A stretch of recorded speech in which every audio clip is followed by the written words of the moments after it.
Chicago Bears are on the road, 7.5-point favorites against the Jacksonville Jaguars. Even my 14-year-old son said to me this morning, how are the Bears touchdown favorites on the road?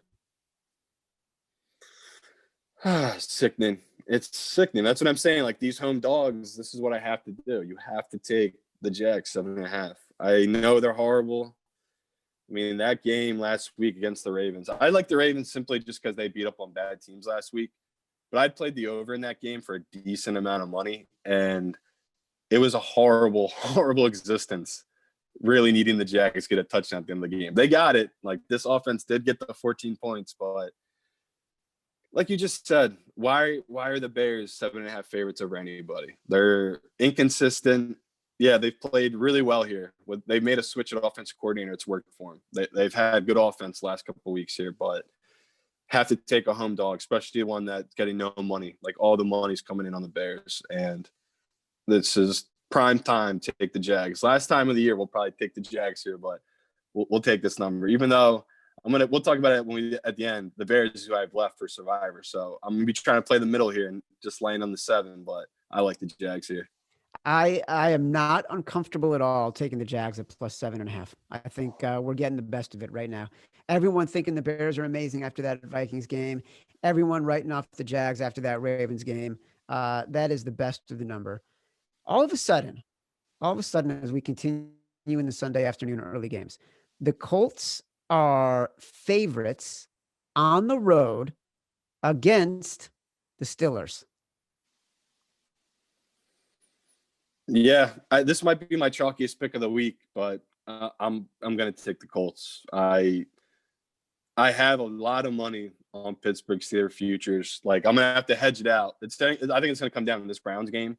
So hopefully the Browns, they're underdogs, and I can get a good plus number on the Browns because I'm going to have to hedge. I have a big futures bet on the Steelers to win the AFC North. So this is a game where it just feels like they're going to drop it. They're playing against a great Colts defense. The Steelers defense has too many injuries that have caught up to them.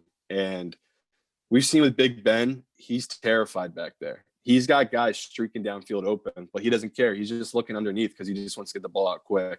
And we just saw a Bengals defense that's not that good dominate the Steelers. And I think maybe the gig's up. Maybe Washington showed everyone how to really stop this offense, just playing up front and letting them take the deep shots.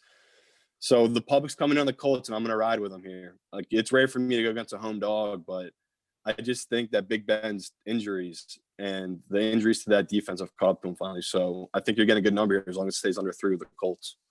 That is really interesting. The Steelers clearly,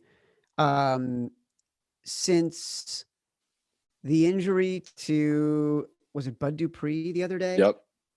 Since his injury, they haven't been the same team. And I think in the first game after that, a lot of people didn't really take that into account. And we've seen consistently, like, this team just getting worse and worse. And it's really hard for them to get pressure.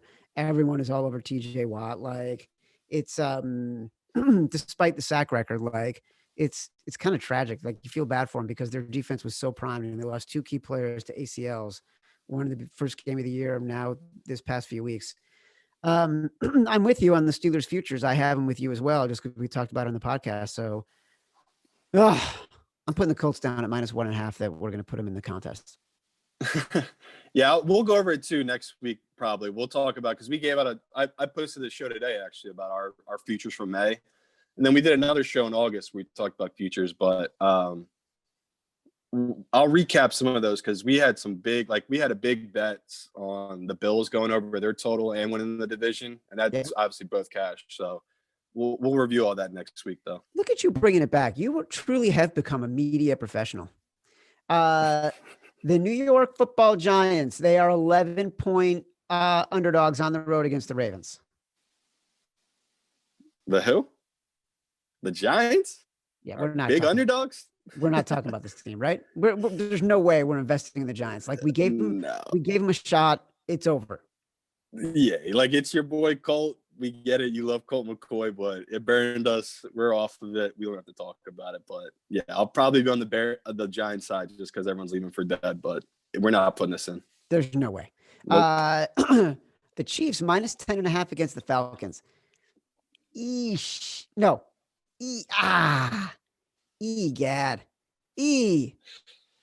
Ah. No, we have to do it though. No, dude. The Chiefs get backdoored every time. I know, but the fucking you know who's not going to backdoor the Chiefs? You know who's not flying through that back door? The Atlanta Falcons. I honestly am cool with not putting this in just because like I am so blessed that Atlanta +6 cash. Like I took the I think the Bucs were like -7 or -7.5 at halftime. So I said, oh sweet, I'm gonna get a nice little middle here. The Bucs will come back, they'll still lose, but I'll still cash my Atlanta money line and my Atlanta +6. But in my competition, I have a lot of teams left, so I had Survivor. I had the Bucs, so I was in a weird spot where it's like I kind of hedged myself just in case the Bucs did lose. And holy heck, did Atlanta fall apart? So I'm with you. I don't even want to test fate here because Atlanta, after that loss, all those guys could just quit on the season. That could have been the one that just they fold up shop there. So I will take this number because the Chiefs have been good to me. They just been letting teams backdoor them. The 3.5 for the Saints came through. The 3 pushed. Good 3, but I'm with you. I'll just stay away from this one. I put them on the list just in case.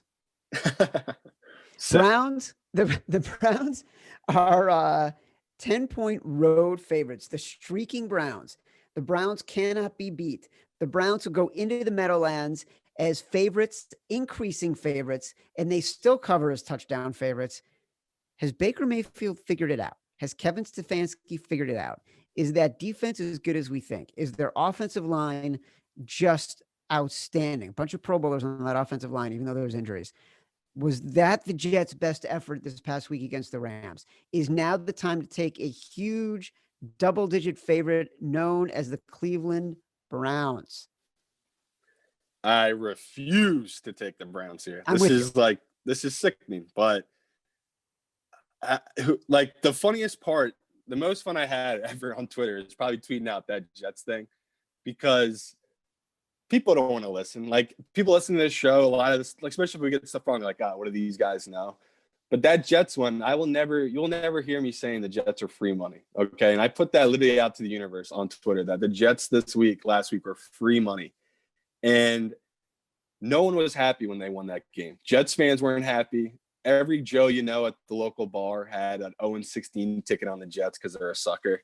And it's like, this is football. It's all any given Sunday is the truest statement. That's what makes what the Chiefs are doing so incredible is that everyone knows everyone's giving the Chiefs their best shot every week, and Mahomes just keeps winning. Where the Jets, eventually a team was going to sleep on them, and that was such a snowball effect where it was Jared Goff, who's just a bipolar quarterback. 1 week he's good, 1 week he's just the worst QB in the league. And this week, like you just said, the Browns, I've been wrong on them. I didn't think the year one was Stefanski, they'd figure out the offense. And Baker's played so well in this offense. But I talked about it early in the show. Home dogs, that's what I'm here for. Like this is what professionals do. We take this +10, and we'll throw a little on the Jets money line. If the Jets go up 10-0, 7-0, we hedge out on the Browns money line. You just hit a nice little middle. So once again, I'm going to be back here on the Jets. They've been playing well. I know they laid a stinker with the Seahawks, but if you look at the other games, they have a couple games this year they could have won. That Oakland one, they should have won. They should have beat New England when they were at home. They let them come back into the game and lose. So I still think the public is still thinking to themselves, this Jets team is just awful. When I think just like last week, we're going to get good value here, especially if it's at +10. That's crazy. This home team is +10. So we'll take the Jets here. Right now, we're putting the Jets +10 potentially in the contest. We are. I'm not going to let it get scared off because I'm so mad at myself for moving them out just because it was – DraftKings is smart. They do these weird things like that +16. I didn't see a +16 in any book this whole week with the Jets. But somehow DraftKings knew that would scare people off, and they put that number in +16. So, if they move this to +9.5, +9, I'll still take the Jets here. All right, we still got to get to a big balls bet. We still got a Hornets. That's it. I should have said it there. That's by far the big balls bet. Oh my God, big balls bet of the week. I can't wait till we get that one sponsored by the local urologist. No, I told you we got to get like the men's the clippers, whatever, for trimming the area downstairs. We got to get those guys to sponsor it.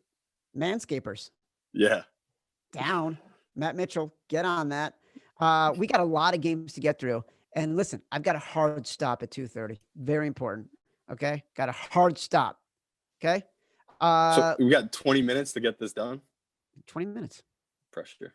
We basically just told people you don't have to listen for more than 20 minutes. Bengals Texans. Bengals on the road. 9-point dogs to the Texans. I mean, it's going to be, we'll do it quick. Like we don't have to spend time on this because Rob put it in, but I'm going to take the Bengals here, but there's no smart rationale other than the Houston should be favored more than 7 over anybody. Like we saw the Jags backdoor them.